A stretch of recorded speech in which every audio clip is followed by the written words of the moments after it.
미국, 러시아, 중국 등 우주 강국들 간의 우주 전쟁이 치열하게 전개되는 가운데 대한민국이 첫 군사 위성을 발사했다. 7월 21일 미 플로리다주 케이프 컨세버럴 공군기지에서 한국의 군사 전용 통신 위성 아나 시스 2호가 발사됨으로써 한국은 군사용 통신 위성을 보유한 10번째 나라가 되었다. 이 위성이 고도 36,000km의 전기 궤도에 안착하며 연말까지 점검을 마치고 24시간 365일 한반도 상공에서 임무를 수행하게 되면 한국군의 정보 처리 속도가 빨라지고 저전파 방해에 대한 대응력도 크게. 그럼에도 갈 길이 멀다. 지금까지 민군 겸용 위성인 무궁화 5호를 사용해온 한국군이 드디어 군 전용 통신 위성을 보유하게 된다는 것은 무척 감격스러운 일이지다. 하지만 멈추지 않는 북한의 핵미사일 증강과 세계와 아시아를 위협하는 중국 평창 주의비의 파고를 감안하면 군사 위성을 통해 이들 위협에 대처함에 있어 한국은 이제 겨우 첫걸음을 뗀 것에 불과하다.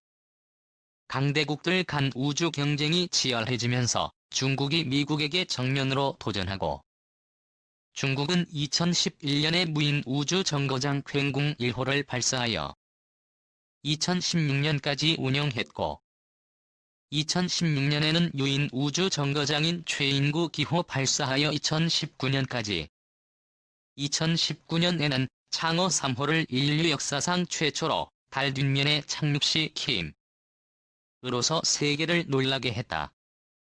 중국은 현재 중국판 GPS 인베이더 체제를 구축하기 위해 55개의 위성을 발사한 상태이며 지난 7월 23일에는 6번째 화성 탐사선 퍼시비어런서호의 발사를 준비하던 미국을 앞질러 화성 탐사선 최원 2호를 발사했다.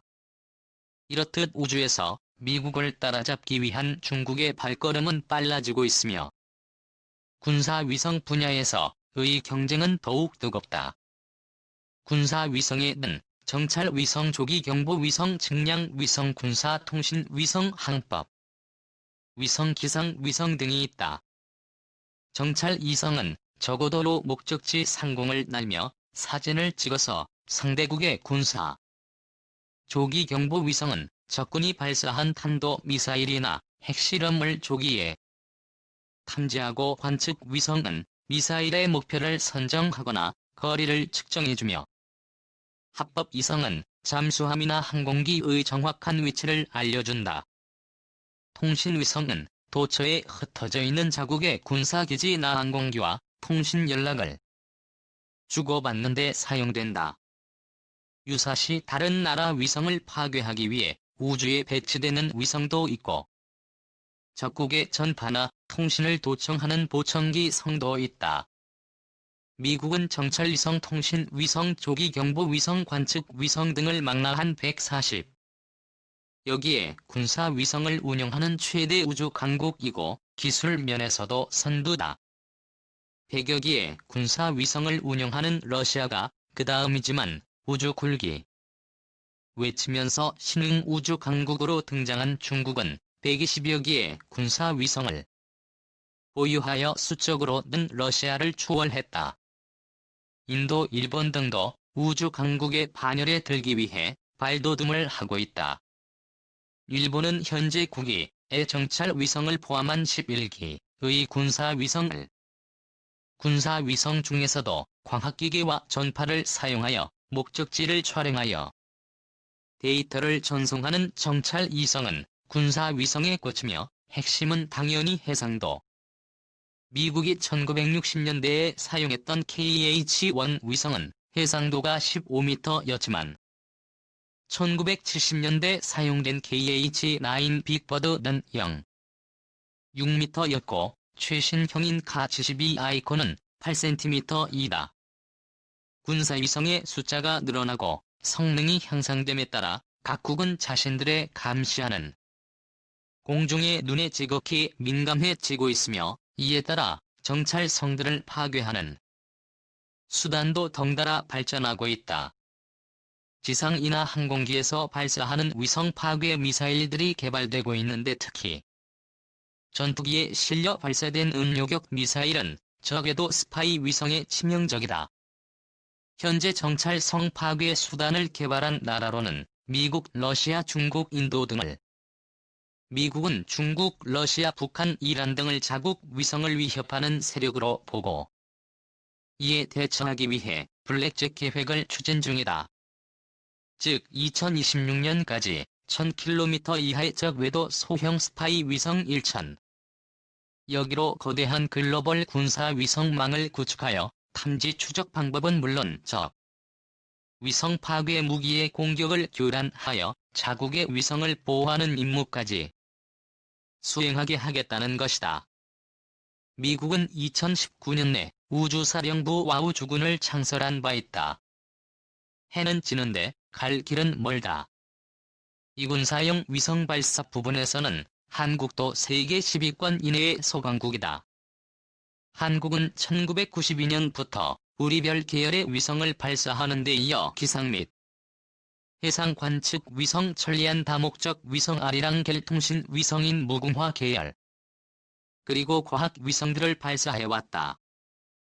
아리랑 위성은 해상도 1m 정도로 군사용에 미치지 못하지만 나름 유용한 정보들을 제공하고 있으며 2006년에 발사된 무궁화 5호는 군용 통신 중계기를 탑재한 민군 겸용 위성으로 운용되어 왔다. 위성 수송 수단인 로켓의 개발에도 진전을 보이고 있다.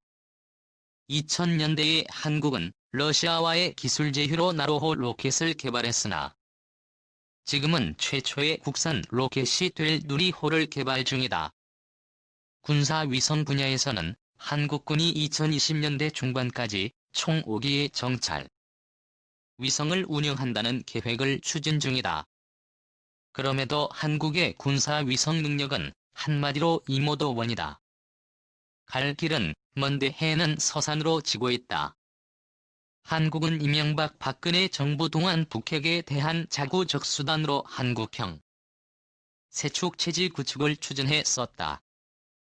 세축체제란 핵 발사 징후를 미리 탐지하여 선제 공격으로 발사 자체를 무산시킨 은킬체인 발사된 북한의 핵미사일을 요격하는 캠드 선제 또는 방어의 성패와 무관하게 도발에 대해 응징하는 KMPR 등 세 분야에서 군사적 역량을 갖추는 것을 의미한다. 그러기 위해서는 지휘 통제 감시 정찰 정밀 타격 등의 능력이 전제되어야 하며 이 능력은 군사 위성에 크게 의존한다. 그런데도 단한기의 군사 위성도 없는 그래서 핵심 정보의 상당 부분을 북이 제공하는 위성 정보에 의존해야 하는 한국군이지만 그래도 야심차게 세축 체제를 추진했었다. 그때는 동맹이 흔들리지 않았던 시절이었기에 이를 바라보는 전문가들은 동맹 공조를 통해 미국의 위성 정보를 활용할 수 있을 것으로 믿었고 장기적으로 한국도 독자적인 군사 위성망을 갖추어 나가기를 기대했었다. 하지만 문재인 정부에 와서 세축 체제 구축은 금기어가 되었고 국방개혁 어디를 봐도 군 역량을 줄이고 규모를 줄이는 것뿐이다. 공맹파 이름도 커지고 있다. 문정부의 친북 친중 기조와 트럼프의 변칙으로 동맹 신뢰가 무너지는 중에 방위비 분담금 협상 이파 이름을 내고 있고 미 국방부까지 주한미군 감축 논의에 가세하는 분위기다. 일이 이렇게 흘러갈 줄도 모르고 일기의 군사 위성도 가지지 않은 상태에서 킬체인을 운해했던 것이 민망스럽기까지 하다. 노골적인 군사력 증강에 더하여 회색 지리 전략과 늑대 전사 외교까지 앞세우고 주변국을 겁박하는 우주 강국 중국을 생각하면 한국이 가야 할 일은 까마득하게만 하다. 이번에 군용통신 위성을 발사했다고 는 일. 한국은 여전히 군사용 정찰 이성이 없는 나라이며 주변 강대국들이 벌이는 우주 경쟁에는 여전히 명함조차 내밀지 못하는 처지다. 그래서 첫 군사통신 위성 발사는 필자를 잠시 감격에 적게 했을 뿐이다. 전경도 국방부 장관은 극초음속 미사일 개발을 서두르겠다고 밝혔다. 한국군이 극초음속 미사일 기술을 개발하고 있다는 사실을 국방부 장관이 공개적으로 언급한 것은 이번이 처음이다.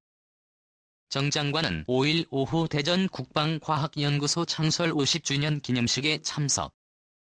축사를 통해 앞으로 우리 군은 정밀 유도 조종 기능을 갖춘 유도무기 장사, 정밀 극초음속 미사일 고위력 탄도 한국형 위성 항법 체계 등의 기술 개발을 가속해 미사일 전력을 더욱 고도화시켜 나갈 것이라고 말했다.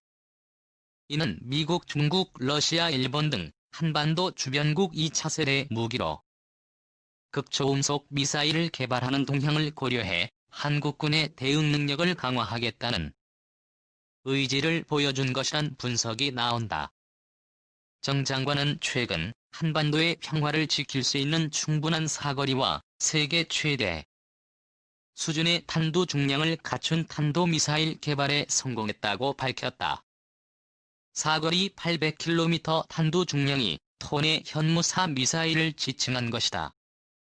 그는 우리 군은 전쟁을 억제하고 유사시 전장의 우위를 확보할 수 있는 세계 최고 수준의 정밀도와 경능력을 보유하고 있다면서 지상에서 발사해 저 전략 거점을 공격하는 탄도미사일 현무와 동정 무기 중 세계 최초로 자동 표적 포착 및 추적 성능을 갖춘 지대함 유도 로켓기품 등 세계적 수준의 정확도와 파괴력을 갖춘 제 공정밀 유도무기를 보유하고 있다고 소개했다.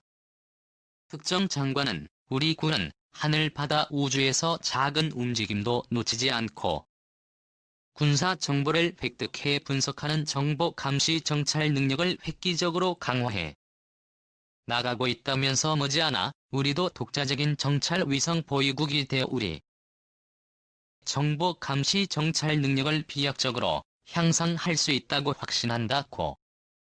이어 한국군은 지난달 21일 정보 처리 속도와 전파와 방해 대응 네트워킹 능력 등이 향상된 최초의 군사 전용 통신 위성 발사에 성공해 국방우주 력을 한 단계 높였다고 정 장관은 평가했다. 그러면서 새롭게 구축 중 인군 위성 통신 체계에 있는 의도적인 전파 방해 환경에서도 군지 휘소뿐 아니라 장갑차 함정 잠수함 등과의 신뢰성 있는 통신 능력을 제공하고 감시 정찰 및 지휘 통제와 정밀 타격 체계를 하나의 네트워크로 연결해 핵 공입체 기동 작전 수행 능력을 한 차원 더 격상시킬 것이라고 설명했다.